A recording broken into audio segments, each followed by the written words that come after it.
Hello, everyone. Oh, my word. This is the 50th episode of the Senior Pickleball Tips podcast, and I have never been so excited. I am meeting with Lee Whitwell. Now, most of you, I'm sure, know who Lee Whitwell is, but just to let you know, she's the number 1 ranked female senior pro in the world and is the top ranked international player. She's a respected coach, a pickleball club consultant, and in both 2021 and 2022, she was, and in both 2021 and 2022, she was voted the most valuable player of Major League Pickleball. She's the next gen national team coach. She's also the founder, alongside her business partner and friend Angela Farmer, of Change Her GameChangeHER Events, and we'll be talking about that a bit later. She's definitely an inspiration both on and off the court. She seems to captivate audiences with her humor and crowd engagement, and I am just so thrilled to have her here. So, Lee, welcome, welcome. How are you doing? Well, after that intro, I don't know. It's the hard act to follow up to. Thanks so much for having me and your 50th episode. Congratulations. Thank And you. also congratulations on the pickleball community that you've built. That's phenomenal. Yeah, the Senior Pickleball Tips Facebook groups reached 136,000, so that's pretty good going, isn't it? That's pretty good going, Absolutely.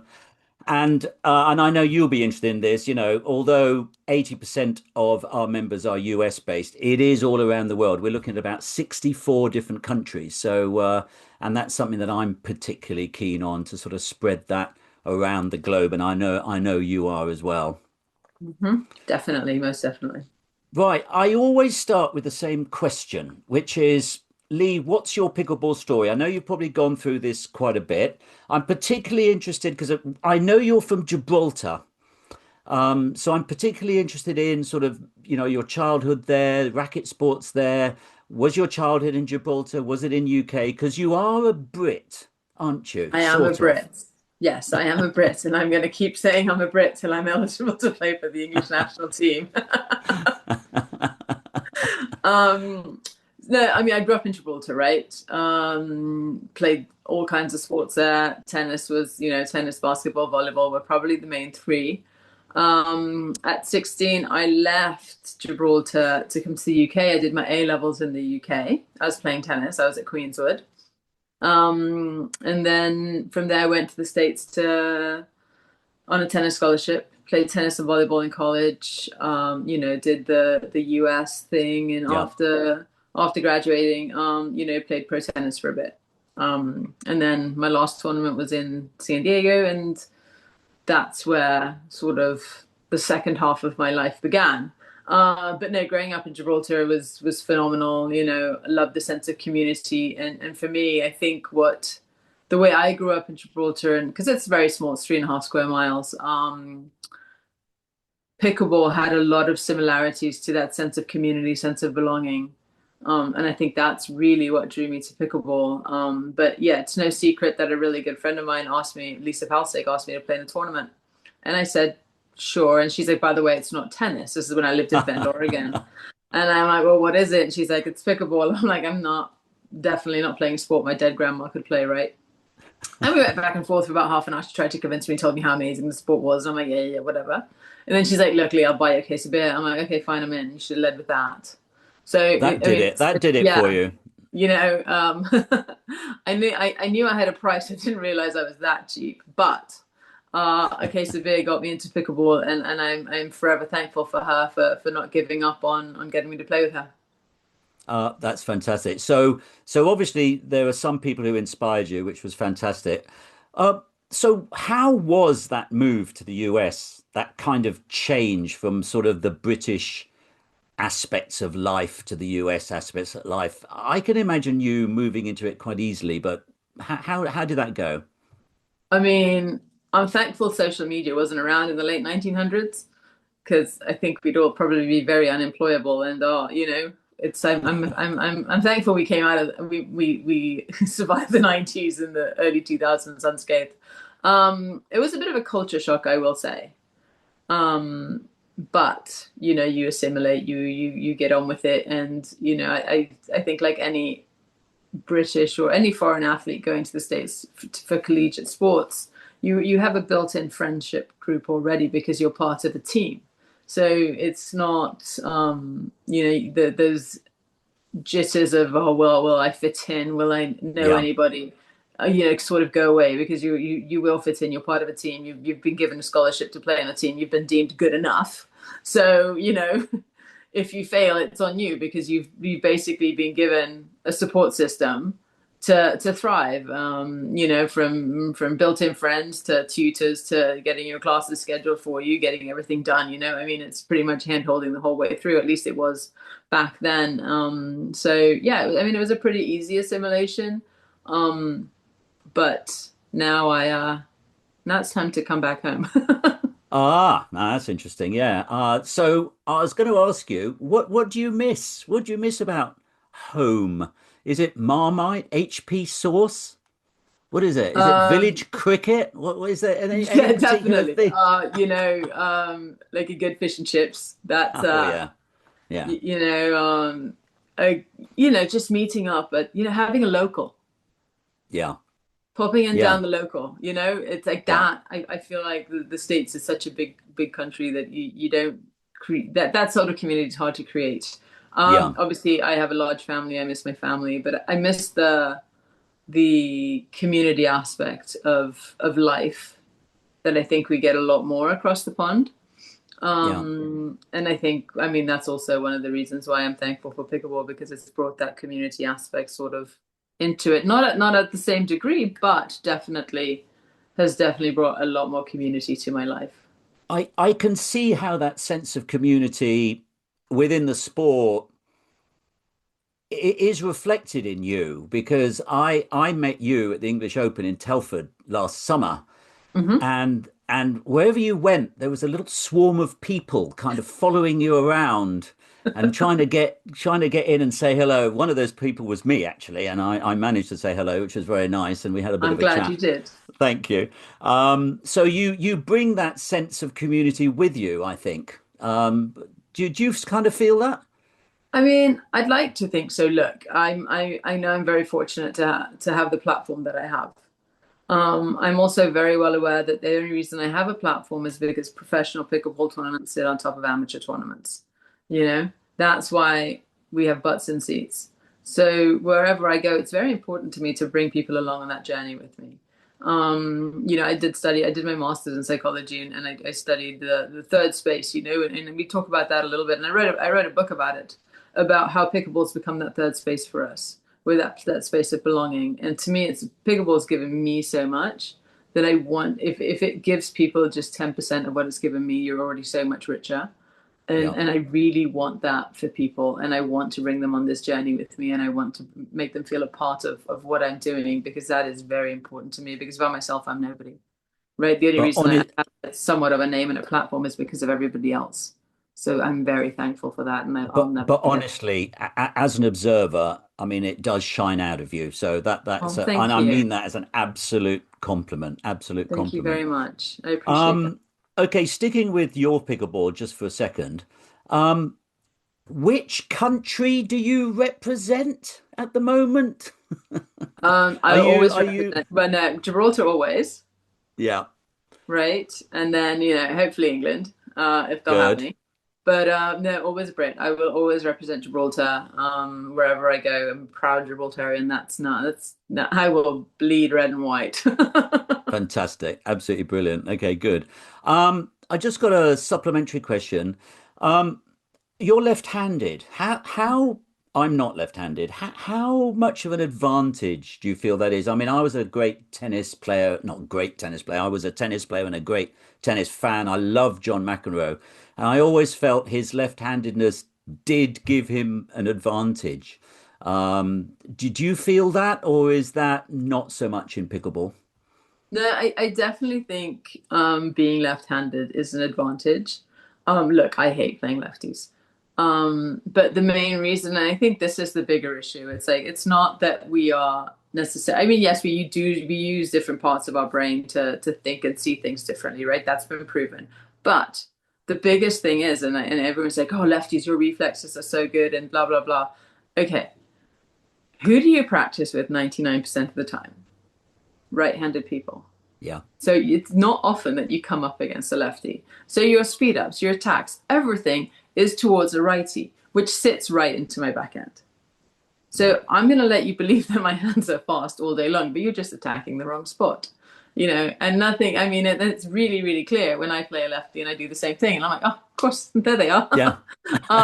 So I mean, it's the advantage only because there's less of us and Yeah. people play Is mainly it against five, righties. 5%? 5%? I read somewhere.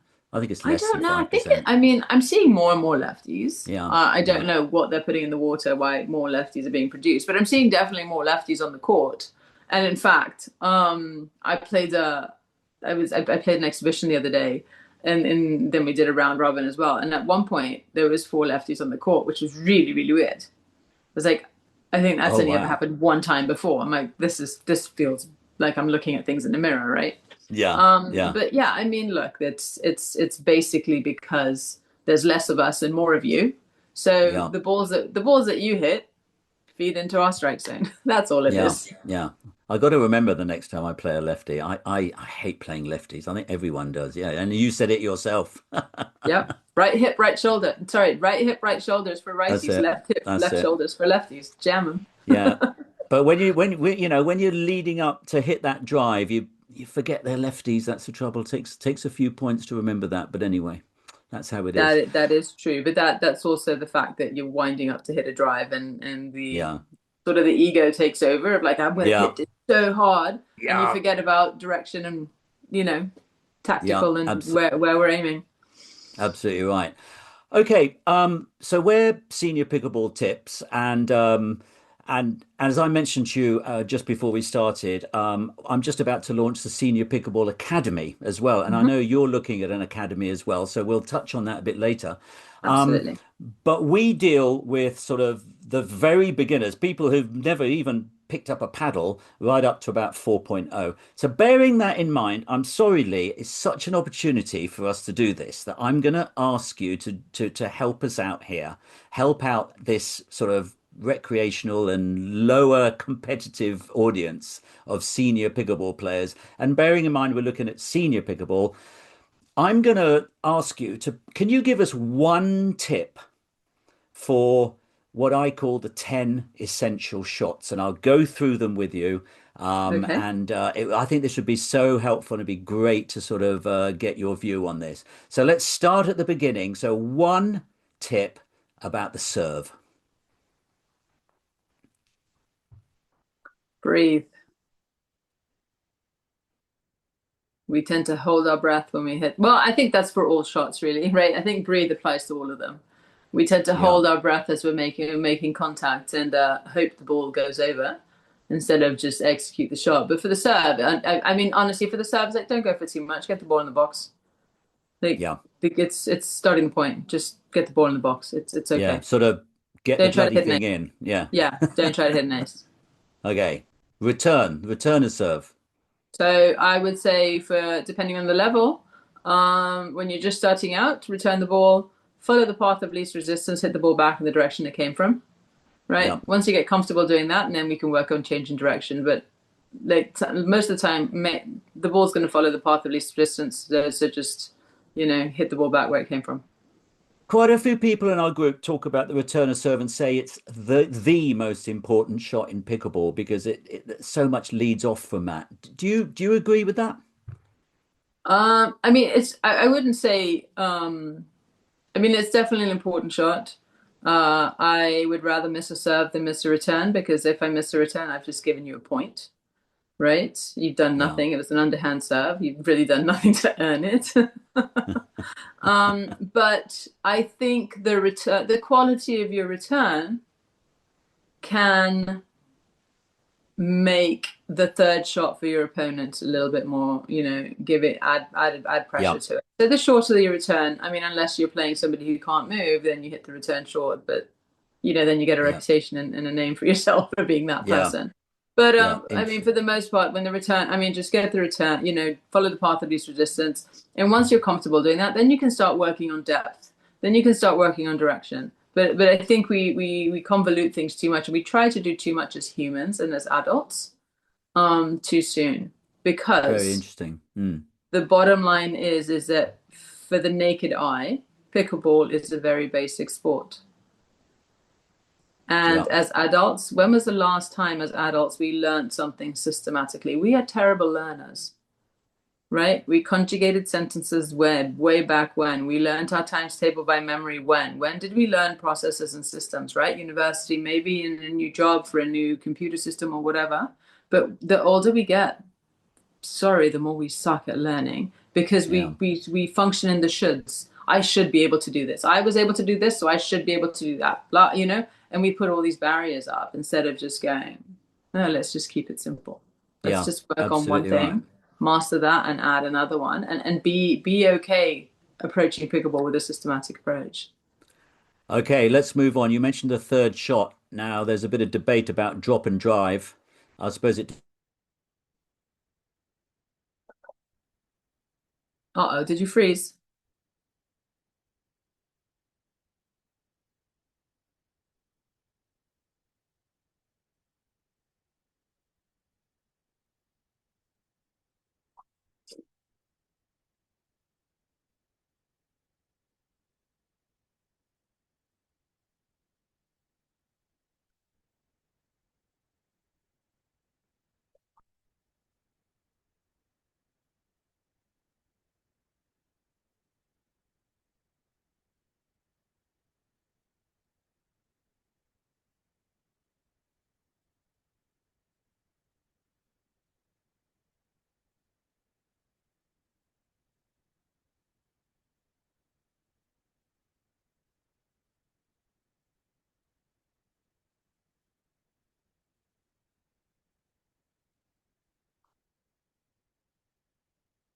You're back. I'm back. So sorry. I think No, this. no Well, worries. I think it's at my end. I'll obviously edit out the that The freeze. part of it, the other freeze.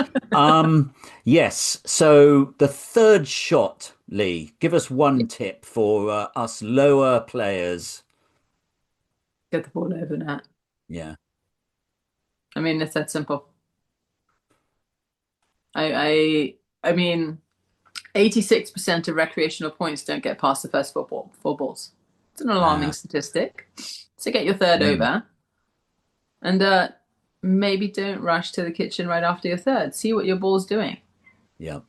I think a lot of coaches preach get to the line right away, and I'm not a believer of that. I mean, I will get to the line comfortably on my seventh. Yeah, it's interesting. I mean, that's something that I just been playing 2.5 years, and that's something when I first started playing, it was third shot drop, third shot drop, get in. And that's something that's really changed just in the last 2 years. That's very, very interesting. Thank you so much. Okay. Forehand drive. Get the ball out in front of you. Get the correct spacing. I mean, if you come from tennis, it's a lot easier. Yeah, If you don't come from a racket sport, the mechanics of it are a headache, but you know, trust them and master them. It's okay. But yeah, you're gonna yeah. drive way less. Like I mean, in rec also, do you need a drive? I don't know. Maybe, maybe not.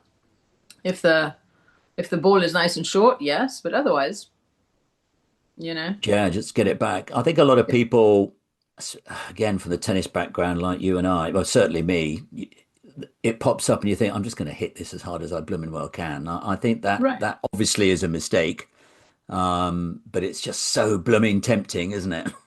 Absolutely. But I think it's what's the goal, right? When we want to drive, we want to hit the ball as hard as we can because we want to hit a winner, we want to do this, we want to do that.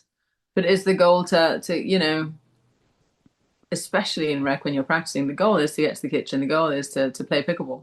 So work on Yeah, that, you know? yeah, A lot of times people go, oh, I can play 3, 4 hours, it's amazing. Yeah, because no, like 90% of your points haven't got past ball three. You haven't moved. yeah, that's a very good It's point. like work on getting into ball five, six, and seven. Start playing pickleball because that's where the fun is, up there. But if you're never getting up there, you know, Yeah. put Yeah. yourself in situations that force you to work on it. It's okay. No, there's no medals in rec play. Like no And I one's winning, suppose but. the same for the backhand, sort of backhand Absolutely. drive or backhand Yeah. cut. Just get it back and keep it rolling. And I mean, here's the thing: if I'm playing a banger, do I want to give them something they're going to bang? No. If I'm playing someone who likes a softball, then I'll hit the ball hard. Like play to your opponent. But Yeah. a lot of the Yeah. times we don't realize we just react to balls, and I can't tell you how many times I've heard, oh, they just hit the ball too hard. Well, what about your ball was it that was allowing them to do that? Like we're very easy to place the blame across the net, Yeah. and we Yeah. forget that it's a sport of real time feedback. You're It's a gonna let me know sport. if I screwed up. Yeah.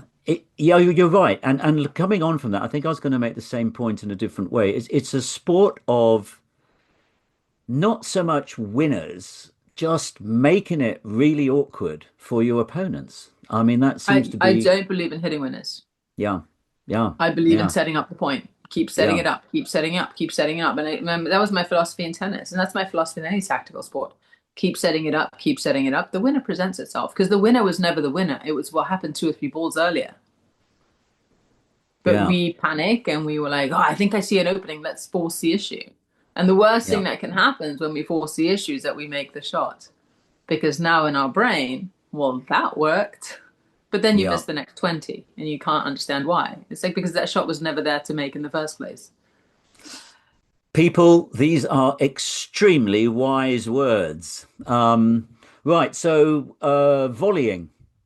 What's your one main tip on volleying, Lee? Play catch. Expound? Not What do you mean by that? We tend to swing at our volleys. Yeah, Just play yeah, catch. Go yeah, catch a ball. Play catch. yeah. Pickleball's a giant game of catch. Good, very good. Dinks. Hit the ball on its way down. Yeah, yeah. We tend to hit it on the Okay. rise because we panic. We don't want to move off that line. Like that line is we Yes. made it there. And we're like, oh, we're stuck there. We can't move. And we adjust Yes. our upper body instead of going, no, give yourself the correct spacing, hit the ball on the way down. You can control the arc a lot better. You can't Goodness. control an arc of a Yes. ball when the ball's on its way up. You're so right. That is so correct. Wow, I'm learning so much. Lobbing. Don't. Interesting. Yeah. Because Don't. I think Not at the in lower seniors. As levels, there's seniors, a, I mean, if we're playing a tournament, yes, go ahead and lob at yeah, the right yeah, time. But in yeah, rec play, don't, because one of the yeah, things this irks me to no end. Look, as humans, we're very good. We've been programmed very well to do a lot of things. But the one thing we don't know how to do is move backwards. Unless you come from a tennis or a racket sports background, your backwards movement isn't good. You're moving back on your heels, your weight is backwards, you're going to tip over, wrists, head, concussion, you name it, right? yeah, So to me, when you're lobbing, know your audience. yeah, absolutely. If I I'm playing agree. 83-year-old Betty with two hips, why Yeah. would I lob her? To Yeah. win the This, point and this, wreck for what? yeah, you're To absolutely go right. down the coffee shop and brag. Yeah, this comes out quite a lot in our group. And it's something that I always say as well. I mean, in rec play, I mean, maybe do one, but don't do more than one when you're in that situation. But if it's competitive and it's working, I suppose just keep going. Right, but like if you're playing outside on a sunny day, on one side the sun is really bad, and Yeah, you're just playing for fun. Why would you yeah, lob? I Why agree. would you lob? Yeah, I agree But it's entirely. but it's the same as like if someone's out there who's weaker, why would you target them and bang the ball at them every single time? It's that's when our ego, I think, takes over, and that's when I think pickleball can get ruined, and you're ruining the experience for somebody. It's like, why do you play pickleball? Right? We're not at the Olympics. We're not out here, you know, some of us compete, but for the most part, we're playing. We're weekend warriors. We're playing after work. We're playing in the mornings. Whatever it is. So go out there and Yeah, have fun. And what brought you joy to pickleball? Then don't ruin it for somebody else, just because they're weaker or maybe can't mobility wise can't move as much. Be aware. Like, don't let that ego part of yourself take over to win at all costs because I'm pretty sure it's not in the paper tomorrow and no one really cares. I mean, it's true. It's like And I think I mean, I know I forget about that a lot because the world that I'm in, you have a bad match and you're like, oh my God, my world is over. And it's like, no one cares. You look in the paper the next day, no one's like, Lee Whitwell got her ass kicked. You know, Yeah, nobody cares. yeah, We live in this bubble that no one outside of the bubble cares about. So in rec, just don't ruin it for everybody. You can get a good workout no matter who you're playing with. yeah. I completely agree with you. But just get through this. There's the smash. So ball goes up. I suppose it's precision over power again. Would you say for seniors? Absolutely. I mean, I'm always like, placement over power always. Yeah, yeah, And yeah, again, don't hit the person in front of you. Like, don't be that person. Just yeah, don't. It's yeah, not worth it. Like that one point, that side out, is not worth it. yeah, Now yeah, if you're playing against me, for sure, go at it. I'm fine with that. Right? Know yeah, your audience. But if I'm playing my mom, am I going to take her out on a smash just because, my dad threw up a terrible lob?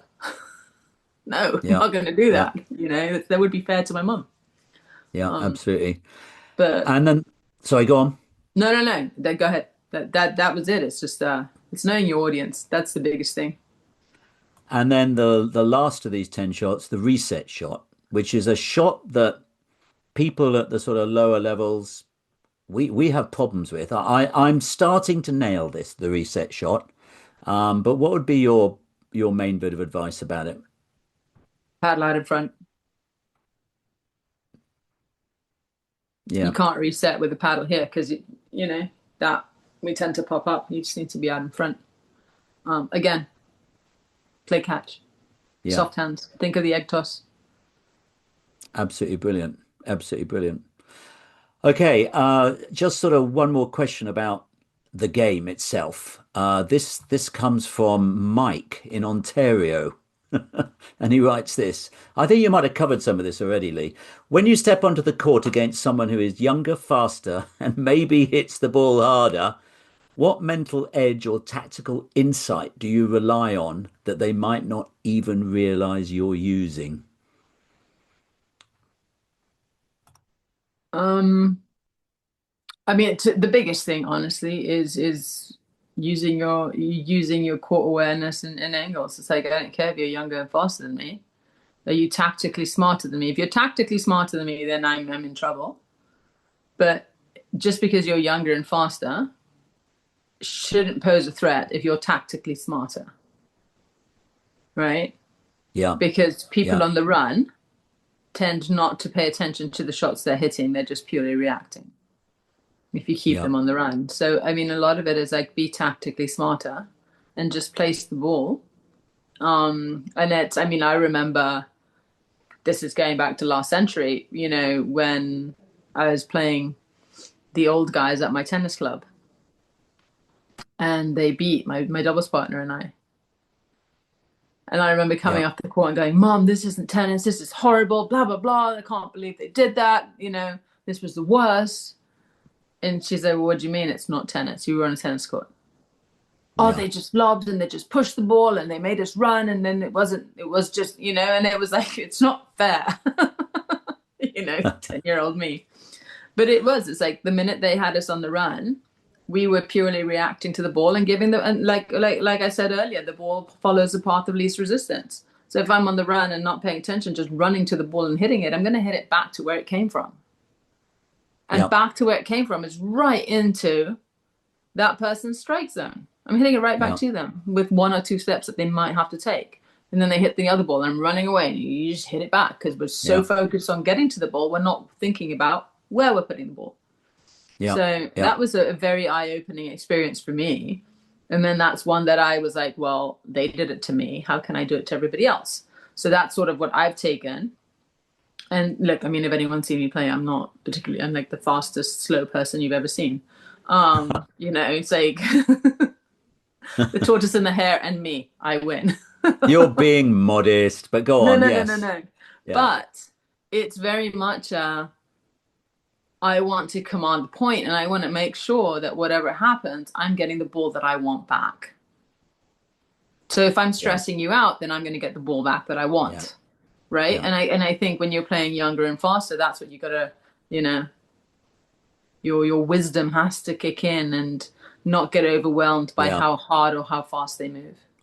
I hate to say this, but I'm 67 at the moment, and about a good 10 years ago, I remember I was that senior player who was beating the juniors by dropping them and bringing in the net and lobbing them and spinning them, and they hated me for it. But yeah, hopefully they learned a little bit. Um, Absolutely. yeah, yeah. Lee, that's absolutely brilliant. Right, I just want to now just sort of move away from the sort of mechanics of pickleball. Now, you have this wonderful organization called GameChangeHER Events with your friend and business partner, Angela Farmer.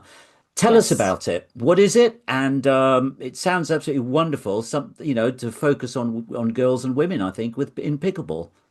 Absolutely. So, because I mean it's no secret pickleball changed my life, right? And I was looking at the market and always I'm because I play pickleball, I've built clubs, I consult for clubs, I've done it all, right? And there was a gap in the I'd say the 40 plus area. Yeah, And it's like where does this person fit? Where do they belong? And especially for the 40 plus women, like what we do, 60% of what we do is women only, 40% is co-ed. We do definitely don't discriminate. But it's more geared towards your older student, where it's like just come have fun, come to one of our events, and leave with great memories, new friends, strengthened that's old friendships, important. New friends is and always important. yes, and and hopefully your game's a little bit better. But I always say to everybody whenever I do a bunch of TED talks and things, and I always one of the questions I always ask when I'm talking about pickleball is, how many people in your phone do you have first or last name pickleball? Yeah, yes. And that Yeah. is eye opening. You got Pickleball Dave, and you got Breakfast Pickleball Group, and you got Pickleball Karen, and it's like, the list goes on. And I think in our 40s, like as we get older, we're told our friendship circle shrinks. And if you can count on one hand people you can call, then Yeah. you're extremely lucky. And I think pickleball has amplified that. Pickleball has expanded our circle at a time in our life when our social circle is supposed to shrink. So that is one of the reasons we founded Game Changer Events. And I pulled Angela out of retirement, and I said, "Look, I think there's something here." And she's like, "Damn it, you're right. Fine, let's do this." So Interesting. we've done this, and we've it's exploded, and we've been fortunate to travel all over, meet amazing people, and just from there, yeah, like I told you earlier, I was like, look, I need to. Me on the court, we can only reach so many people on the court. Let's create this online platform where, we can people can still feel like they're a part of it, no matter where in the world they are. And then it turned into. Then one day I was like, wait a minute, pickleball is pretty interesting, and that's when I wrote my book, The Third Space Effect, and talked about what pickleball has done for us. Like if you read my book, like it's a short read. It's 40 minutes of your life you're never going to get back, but your game won't get better. But hopefully you'll understand the psychology of pickleball and what it does for us. Okay, well, we'll definitely mention that in the show notes so people can go to the show notes and check out that book. So that's fantastic. Thank Absolutely. you. It is on Thank Amazon, you. so you can get it. There you go. Shameless plug. Um, okay, it's just a bit of a serious question here. Is there is there much misogyny in pickleball?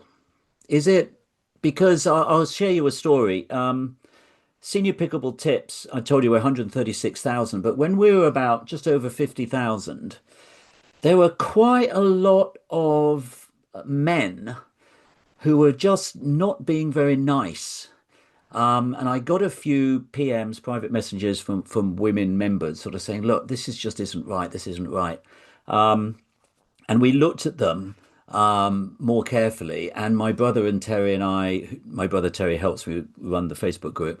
We just made a huge decision, and we just basically banned about 35 men. And they were sort of, mansplaining, and it just really wasn't very nice. And I suppose unfortunately, this is sort of in the world and it's probably in every sphere in the world. But are you finding it? I mean, the pickleball community's known to be a fairly nice one. I suspect even in the professional world. Is there much misogyny still floating around? Sadly, I think so, but it happens more at the rec level. Um, and it's funny. I did an event. I'm up in Vancouver, Canada right now, and I did an event at Fairgrounds for International Women's Day. And then Right. we did a 2 hour on court and then a 30-minute Q&A. And we were talking about different things. And one of the questions that was asked, and I'm like, well, we've all been in a position, and somebody goes, yes, we've been mansplained a ton, and I was Yeah. like, oh no. And I do think, look, it's like there's always people are very well intentioned. I can't I have a hard time thinking that people are ill-willed. No one gets up in the morning thinking I'm gonna ruin someone's day by telling them what they're doing wrong on their dink. I mean, if they are, then please don't show up to my court.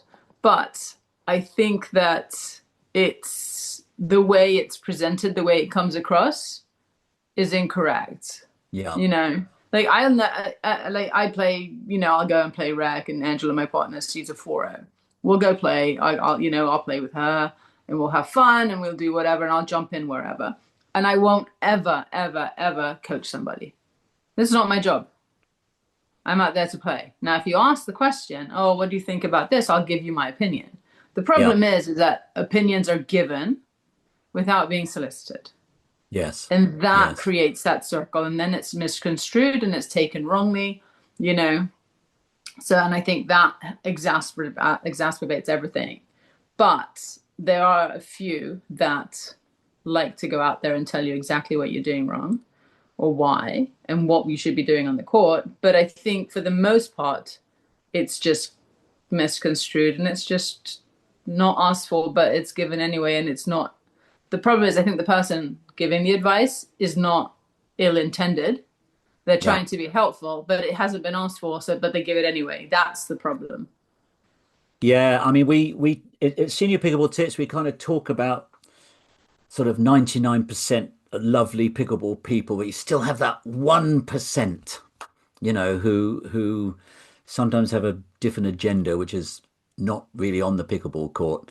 But I think we just all have to deal with it as best we can, and I think the communication's the key. So thank you, Lee. That was a real insight.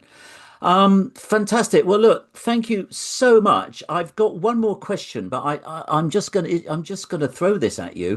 Do Okay, throw you it. do you have a pickleball joke or a pickleball story that you found quite amusing recently at I all? mean, I have my dumb blonde pickleball joke, right? Which is like, what do you call a dumb blonde in the middle of a pickleball court? Go on. A net.